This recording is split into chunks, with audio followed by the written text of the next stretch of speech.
Assalamu alaikum. It's a very emotional occasion. Seeing through the journey that Bangladesh has gone through.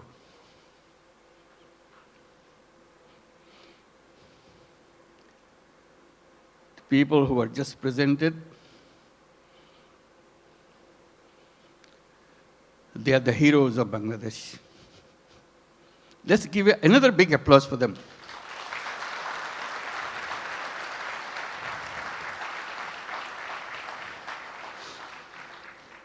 Another standing ovation for our new citizen, Kyu Hak Sang. Thank you. Wonderful. His dedication, his commitment. Thank you. Please have your seat. Just doesn't have any boundary. He loves Bangladesh. He worked for Bangladesh. He loves the nature of Bangladesh. I wish you could visit his factory. And he brought so many delegations this time to come to show his new land of citizenship. Can the members of the Korean delegation please stand up so that we can give you applause? Yes, indeed. Thank you. Thank you so much. Wonderful. Yeah.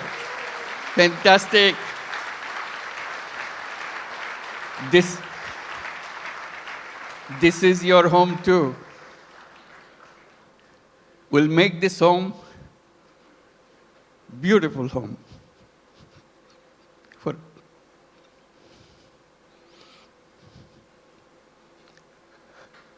seeing them today,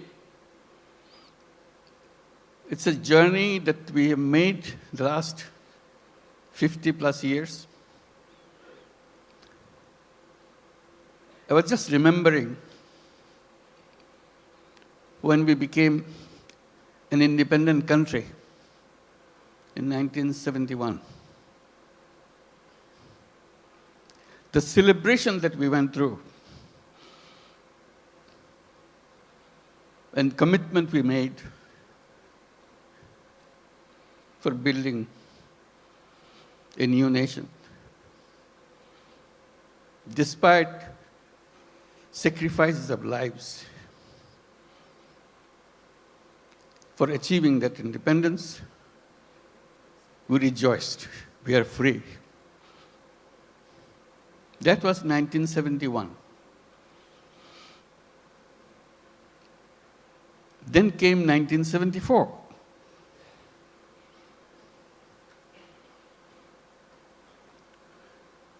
Today we are talking about 180 million people.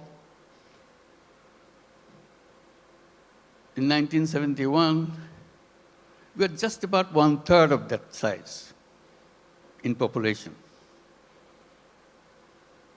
Still the same country. 74 is a year that we cannot forget.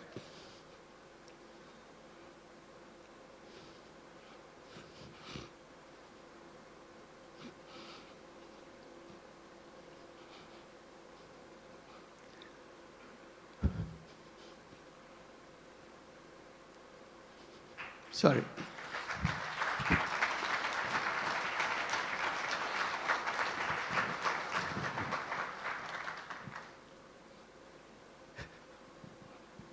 Sorry, my words. I cannot bring my word. People died of hunger. A famine throughout the country.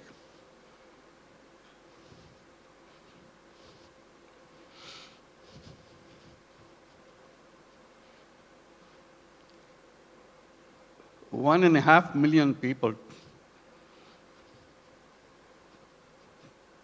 died.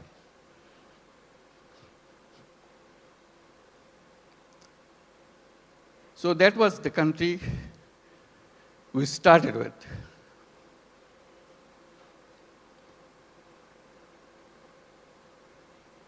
We used to grow one crop.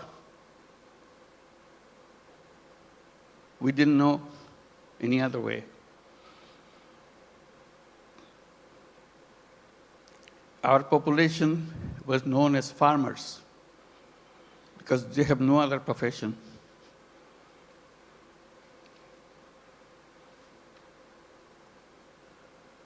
And of them,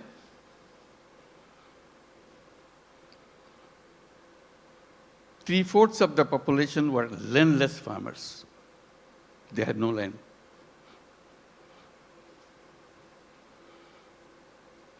They used to lease in a tiny bit of land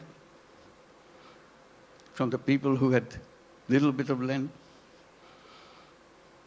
to make a living by one crop. If you heard the word dirt poor,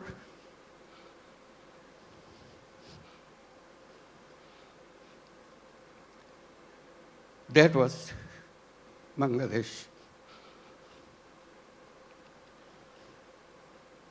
Very difficult life. So if you take that journey from 1974 to 2025, it's an amazing journey. Here we're talking about all these big industries and so on, and inviting you for so many countries to set up more industries. We're talking about the big market, talking about the big, intelligent young population.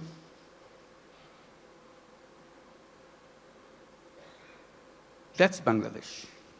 Came a long way in a very short time.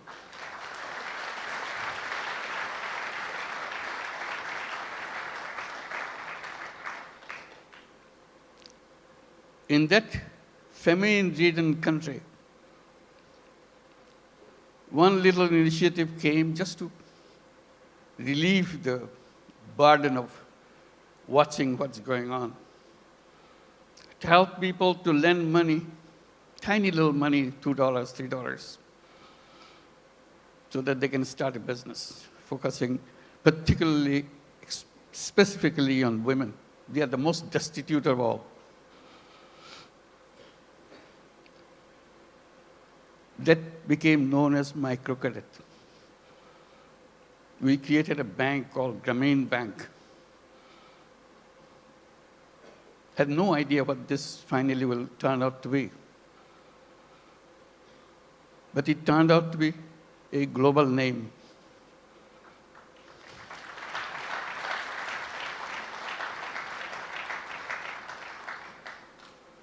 Because no matter which country you are, you have little Bangladesh of 1974 inside of you. You don't recognize it. You hide it by giving public money to them. So I always raise the voice. Giving public money to poor people is no solution at all. Solution is creating the structure, framework, will unleash the energy of the people. And microcredit was just a small effort of that.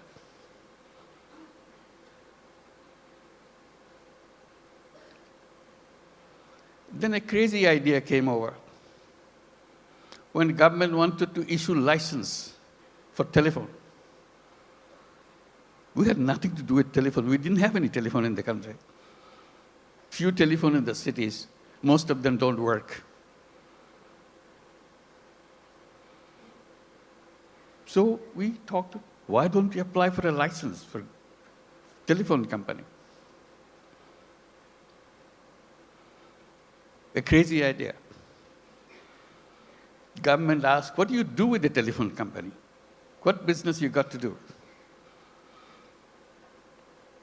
I said, we'll give it to poor women. They laughed at us.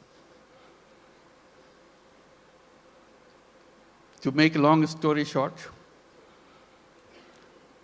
we got the license, called it Grameen phone, because we had the Grameen Bank, Grameen phone.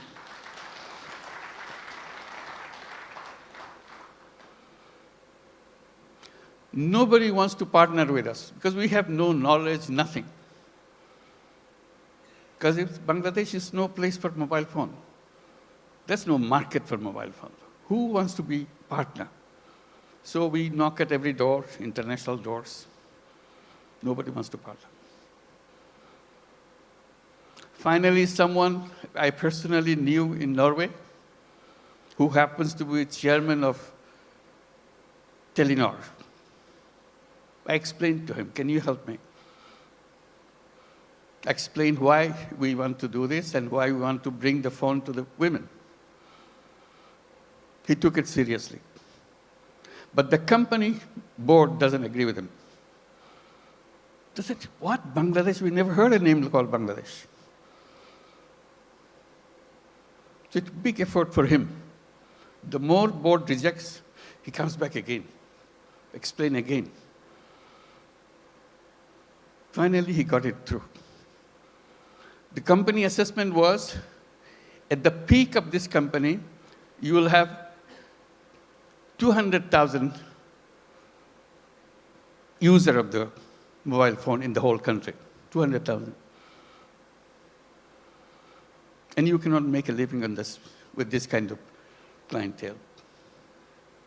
He told me, I said, are you crazy? It will be at least 10 times more than that. That's the way I could figure. It became the largest telephone company in the country.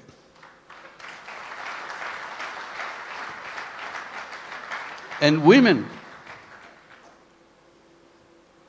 were the recipient of those telephone handsets. To turn them into what we call telephone ladies, sell the telephone service of the company. Men cannot apply, men cannot get the phone. Only poor women of Grameen Bank, not all women, only poor women of Grameen Bank can get a phone. Totally illiterate, has nothing to do, doesn't even know what a phone is. We train them. They started selling the service, saying, if you want to make a phone call to your son in the Middle East, in the meantime, Middle East saga began. So people wanted to talk. It became a roaring business. Soon, 100,000 women selling telephone service all over Bangladesh. It became so popular, everybody wanted to have a phone. Changed the whole company. At that time, there are other companies coming up around the world. They were focusing on their cities. The newspapers were covering us, not them. It became well known. So they started copying. For the first time, the idea came, phone have some use in the villages. They had no idea at all that telephone has any meaning in the villages. They're always concentrated on the cities. Telephone industry globally changed.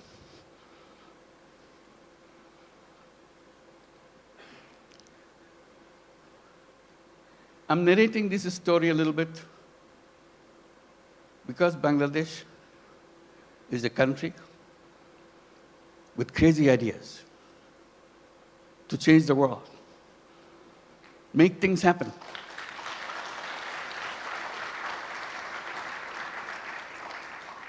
Everyone you saw on the stage receiving the award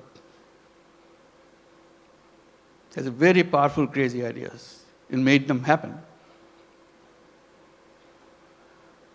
So we invite you to join that crowd. Not only change Bangladesh by your business, change the world.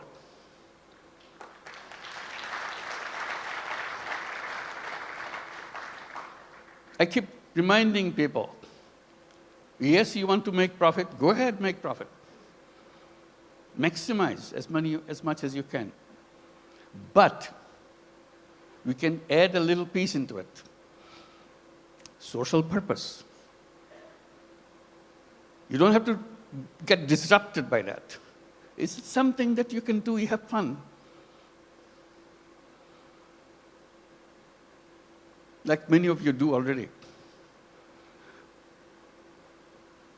So if you want to make a business with a purpose, along with the business that we do, Bangladesh is the place.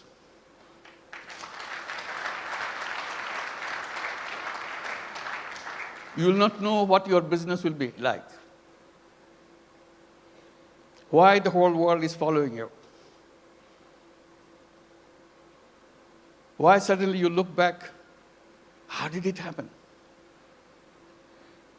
Bangladesh makes it happen.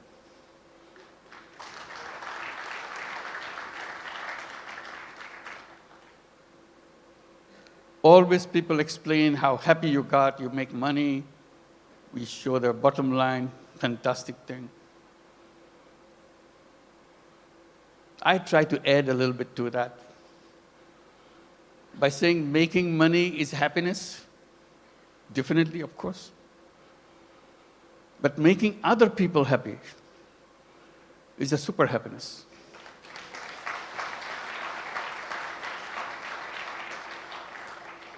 If you have business in Bangladesh, you'll have both happiness and super happiness. That you get extra with no cost. You'll be proud of what you have done. Like the people who stood here felt that. Super happy. Did something which impacted in people's lives massively. With a country of famine, we're now talking about global entry to the businesses and everything.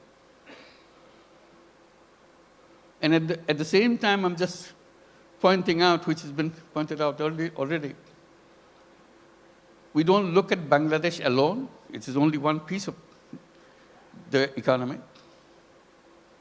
We see the whole region, very powerful region, lots of resources.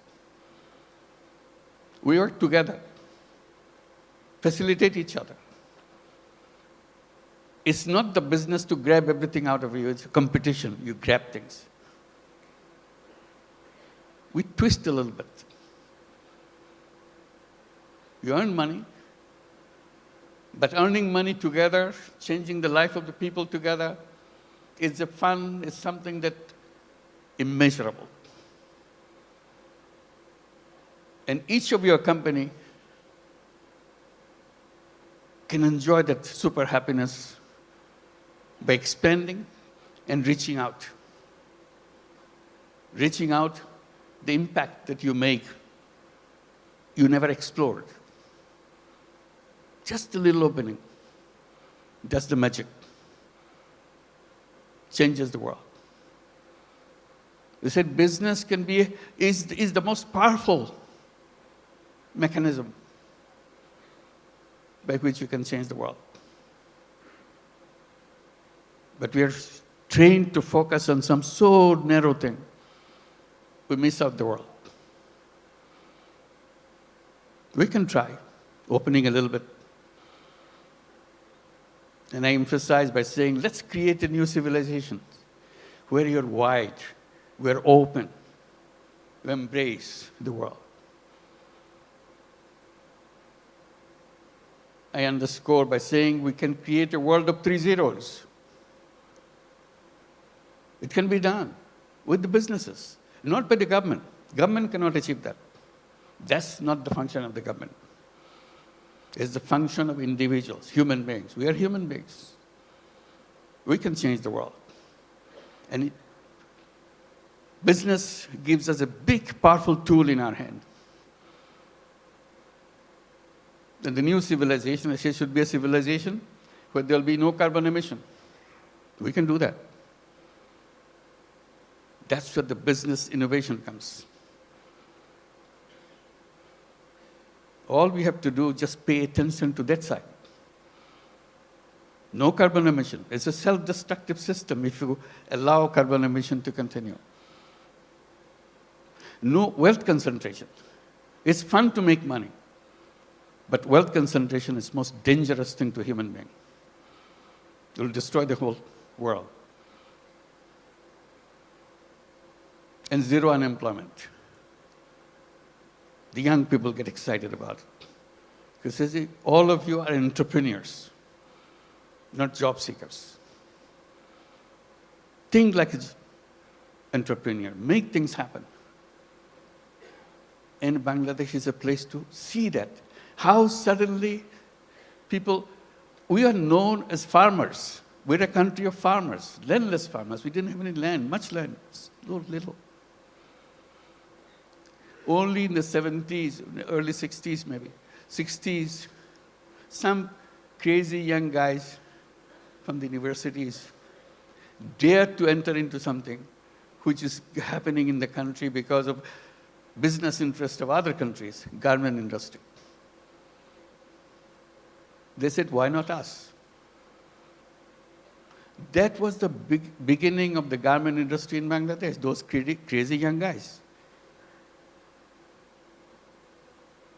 All the first generation, some of them are already here, came out of that generation.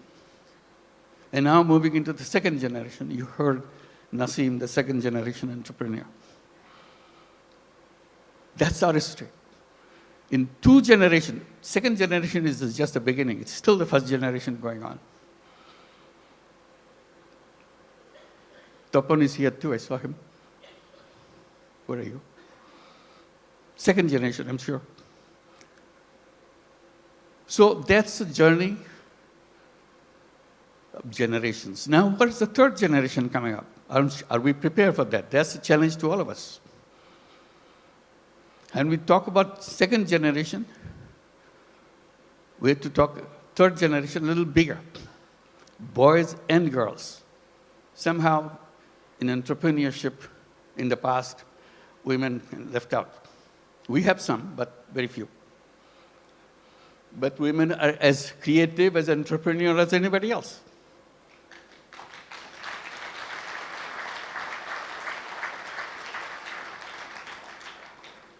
Together, those young generation will change the world. They have the technology, they have the creativity, innovativeness, and problem-solving ideas.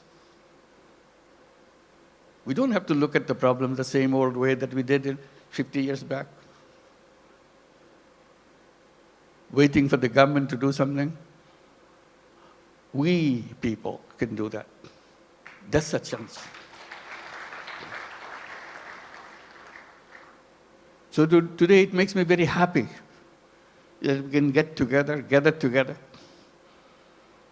and talk about creating that world.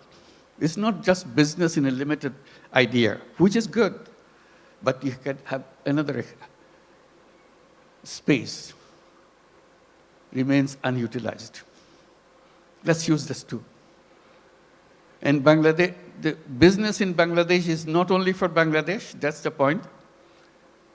It could be for the whole world. Who ever thought that microcredit, which started in a tiny little village, now would be a prime business in the United States, Grameen America?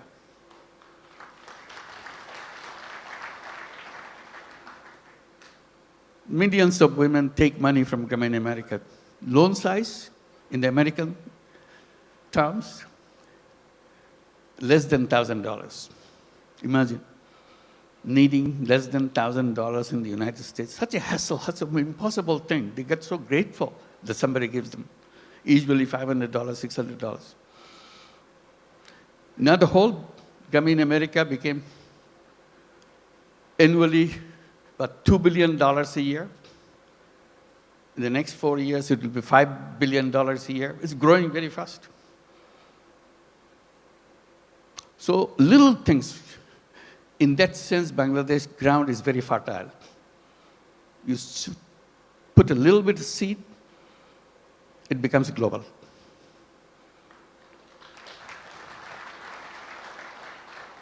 I wish I could tell all the stories that happen in Bangladesh, but I get very tempted, but they're all here. Talk to them, find out. And we welcome you to join us with that mission, creating a new world for the whole world. Thank you very much.